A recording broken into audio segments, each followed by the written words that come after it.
What is going on, everybody? I am back today to talk about something that I love to talk about, despite lately not having so many great ones. I'm going to talk about a Shudder original film.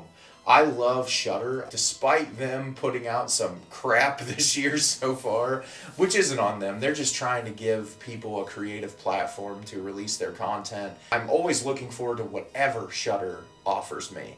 And so the movie I'm going to be talking about today is something I literally knew nothing about when I went into it. The movie I will be discussing today is Offseason.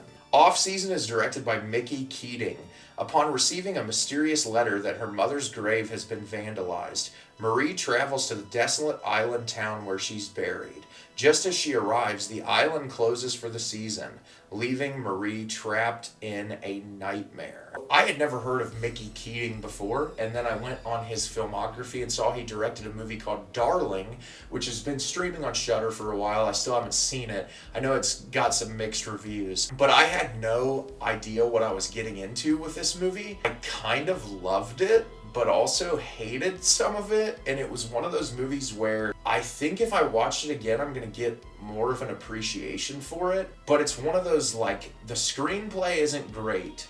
There's some really hokey and schlocky delivery of lines, but there's also some really brilliant filmmaking in this, and there's also some genuinely scary shit in this movie, and it's atmospheric and it's well shot. There's a lot of it I love and there's a lot of it I don't love, but what I will say is I just recommend you watch this movie. It's so vastly different than a lot of things I've watched recently, and I'm going to talk about it a little bit. So this movie stars Jocelin Donahue, who was in Ty West's House of the Devil, who I really enjoyed her performance in that movie. And she plays Marie, who she gets this letter saying that her mother's grave has been vandalized.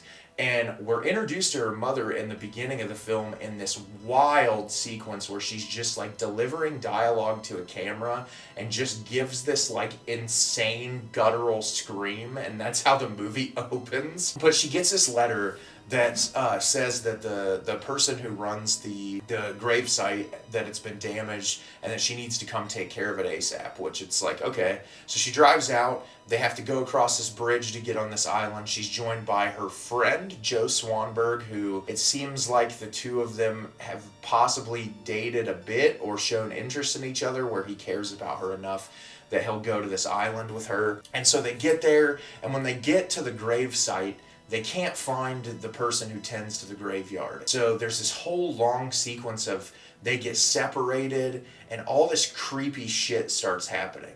And they finally decide, oh, we can't find him. So they go to this restaurant. And when they get to the restaurant, all the people in the restaurant are acting really weird. They find out that there's no way to get off of this island. And so the rest of the movie is them trying to figure out what the fuck is going on in this vacation town and how to get out. So like I said, this movie isn't perfect, but it's really unique. There's a period in this film that actually reminded me of one of my favorite movies of all time, Carnival of Souls, where our lead character's wandering around this desolate wasteland of an island, and it just, cinematographically, it really reminded me of that, and just this isolated space. And it's really ethereal the way this movie is shot. It's super foggy, it's gross looking. It's got this like dark, hazy, like purplish blue look. And what I love is that you're constantly guessing what's going on, because the people in this town, they're not right. They're not all there.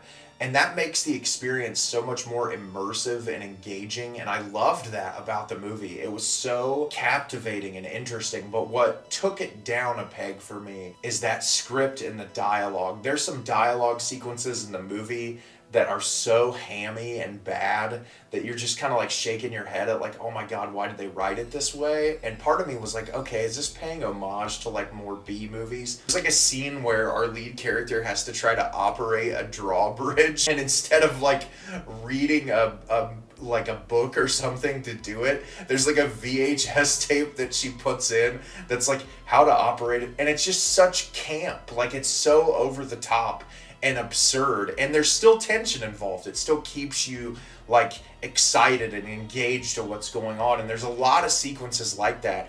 but there's also some horrifically terrifying imagery in this movie that elevated it for me and made it creepy. And I feel like if I'm gonna give my time to a movie and give my energy to a movie, I want it to be something that's engaging and entertaining and fun.